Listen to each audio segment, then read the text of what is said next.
It's been 2 months since 2 Brentwood High School students were found beaten to death in what police are calling gang-related murders. And parents say the violence leaves them feeling powerless to protect their children. Our Eileen LaPalmer and photojournalist Brian Endres spoke exclusively with the father of a teen who was allegedly assaulted by gang members. He can't go out and enjoy life like he used to. He has his hood up and asks that I not show his face or use his real name. Dave tells me his teenage son's life is on the line because of gangs in Brentwood. He's depressed, he doesn't even want to leave the house. Why?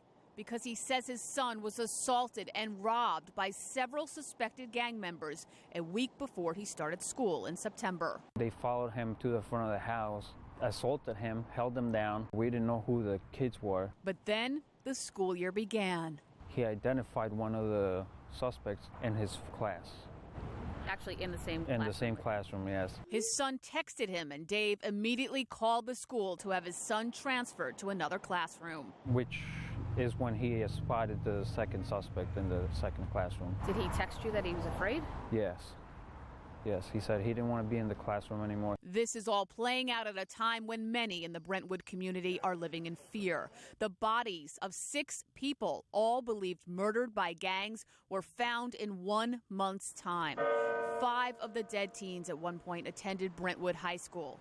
And gang experts say dozens of students in the Brentwood schools are full-fledged gang members or gang associates. I was actually advised by the police officer in charge of the case not to do anything. If I was to press charges against the 2 kids that we know of, it would only turn into retaliation from either the 2 boys or more assailants that we didn't know about. Do you fault that police officer for saying it, or you think he's just telling you the reality? No, I think he's telling me the reality. I asked Suffolk Police Commissioner Tim Sini about it. No, that's not a reality. And, without commenting specifically on the situation, that's not the message the Suffolk County Police Department wants to send.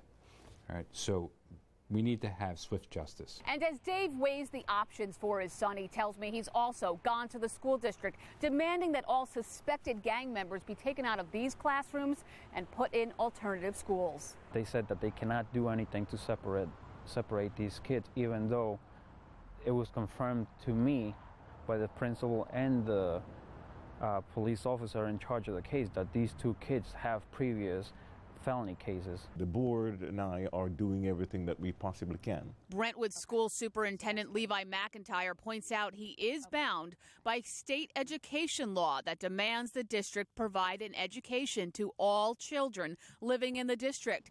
He says sometimes when a juvenile is arrested, their records are sealed or it's dealt with in family court.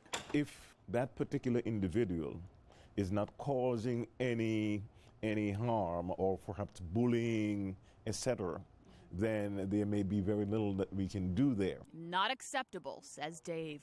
They don't belong in a school system with the other children. I wish I could, figure out a way how to demand change. How many more dead children do we need until something gets done? In Brentwood, Eileen LaPalmer, News 12, Long Island. And while the school district has not removed the suspects from the school, it did move them to separate classrooms. The superintendent also says a school monitor is keeping an eye on all the boys allegedly involved in the incident.